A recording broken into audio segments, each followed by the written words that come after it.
ko nga ngayon ang rookie outside hitter ng Mapua Cardinals, isa sa mga taong nagpakitang gilas para sa araw na ito. Fian, congratulations para sa victory nyo para sa araw na ito. Siguro ang first question ko lang, kanina kasi nakapanayam ko si Coach Aying Esteban. Nung sabi niya sa akin, nung tinanong ko siya, Coach, sino sa tingin mo yung mga rookies to watch out for? Ang sabi niya, ikaw daw. How does it feel? Anong pakiramdam mo na isa ka sa mga pinagkakatiwalaan ni Coach Aying?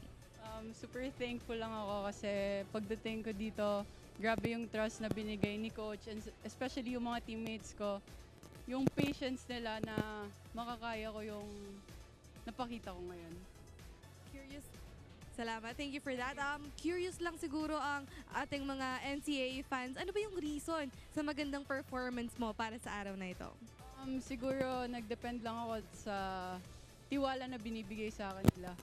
And yung best ko na magagawa ko. Yun lang naman. Yan, natakita nga natin ay pinakita ni Fian yung 100% best niya. Before this game, before the start of this game, paano ka naghanda individually at paano naghanda ang team para matalo ang San Sebastian Lady Stags? Yung sabay-sabay namin na breakfast before game. Tapos nagpunta muna kami sa church namin sa Mapua. Then, yun, nag-exercise kami before game and pinaghandaan to.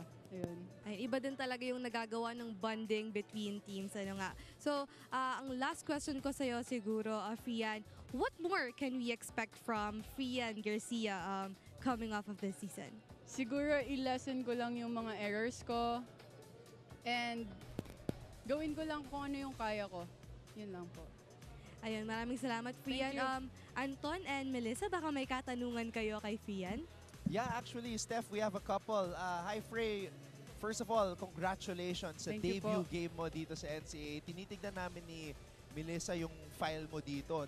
19 years old. Wow. Grabe. Batang-bata, Tubong Lipa City, Batangas. Now, alam natin na ang Batangas ang isa sa mga hotbeds ng Philippine volleyball. Sino ba yung mga iniidolo mo growing up? Who are the players that you look up to, lalo na galing ka sa Lipa, Batangas? I'm a big fan po of Aragalang, so yun po. Wow! Lasaliano.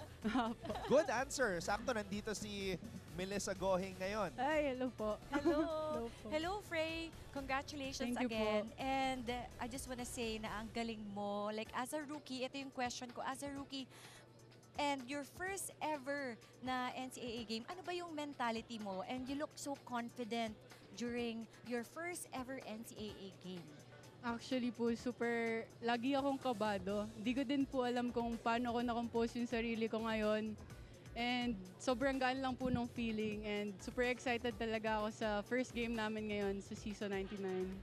Okay, lastly, Freya, kasi last year, unang umabot sa Final Four ang Mapua Lady Cardinals. First time in history.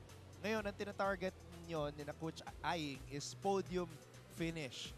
So, how confident are you bilang na yung mga ate mo, sina Roxy, sina Trixie, with this team, sina Aliana, kaya nyo ba kaya na mag-podium finish or who knows, maybe even play for the finals, in the finals? Kakayanin naman po namin if we just do our best every game, every training. Mapapakita naman po yun malalabas namin pag game. Especially yung communication namin, yun talaga yung pinaka-importante. Yun po. Congratulations again, Frey. And, you know, it's time for you to rest with your teammates. Well And good luck sa mga next games ninyo. And alam ko na mahaba-haba pa itong season, kaya kailangan nyo na magpahinga. Congratulations again, Frey. Thank you po. Ayan, thank you Anton and Melissa. So at this point, Frey, baka meron kang gustong batiin. Mapua community, your fans, go ahead. Hello po sa Mapua community, especially yung family ko po na sumusuporta, even yung lolo ko sa Lipa. And yung dog ko si Felky. Hi! Yun lang po. Thank you. Ayan, maraming salamat again, Frey. Congratulations again. Balik sa inyo, Anton and Melissa.